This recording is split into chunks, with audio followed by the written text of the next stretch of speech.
আমবাসা কমলপুর সড়ক ধরে সালেমা বাজারে ঢোকার আগেই চোখে পড়বে এক ভিন্ন দৃশ্য।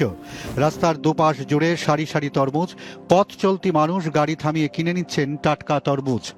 প্রতি কেজি বিক্রি হচ্ছে 40 টাকা দরে। ঠিক পাশেই বিস্তীর্ণ জমিতে সবুজ লতায় ঝুলছে আরও অসংখ্য তরমুজ।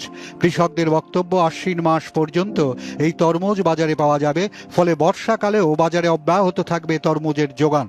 কৃষি দপ্তরের Salema sector officer doctor Kishore Kumar Das জানিয়েছেন, পলি মালচিং পদ্ধতিতে এই বর্ষাকালীন তরমুজ চাষ করা হয়েছে এবং সরকারিভাবে কারিগরি পরামর্শ থেকে শুরু করে সব ক্ষেত্রেই কৃষকদের পাশে ছিল কৃষি দপ্তর।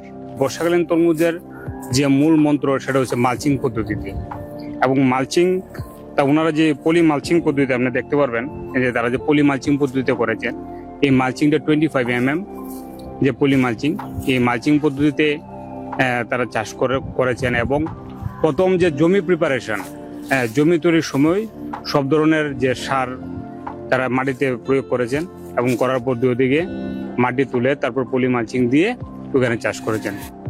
কৃষি দপ্তরের সহায়তায় 2023 সালে পরীক্ষামূলকভাবে এই বর্ষাকালীন তরমুজ চাষ শুরু করেছিলেন এলাকার কৃষক নকুল দেবনাথ।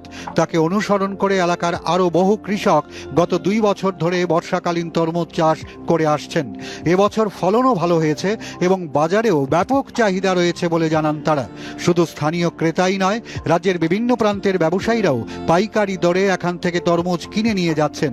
পুরুষদের পাশাপাশি মহিলারাও সমানভাবে এই চাষে যুক্ত হয়েছেন বলে জানান একাধিক কৃষক। 2023 সাল থেকে প্রথমেই তরমুজ চাষ, বর্ষাকালীন তরমুজ চাষ শুরু করি এবং ওই বছর আমার ফলন খুবই ভালো হয়, অত্যাধিক ভালো হয় এবং ভালো মুনাফা পাওয়া যায়। তারপর থেকে পরপর প্রত্যেক বছরই আমরা এই চাষ করে থাকি। ওই পরবর্তী সময় আমাদের আশেপাশে যারা কৃষক আছে তারা দেখা দেখি সবাই এই তরমুজ চাষ শুরু করে এবং ভালো লাভান্বিত হয়। বছরের নির্দিষ্ট একটি মরশুমে নয়, প্রায় সারা বছরই যাতে স্থানীয়ভাবে ফল ও সবজির যোগান বজায় থাকে এবং বহিরাজ্যের উপর নির্ভরতা কমে, সেই লক্ষ্যেই কৃষকদের উৎসাহিত করছে রাজ্য সরকার। সালেমার বর্ষাকালীন তরমুজ চাষ সেই উদ্যোগেরই একটি সফল উদাহরণ। ধলাই জেলা থেকে মনীষ চক্রবর্তীর রিপোর্ট, দূরদর্শন সংবাদ, ত্রিপুরা।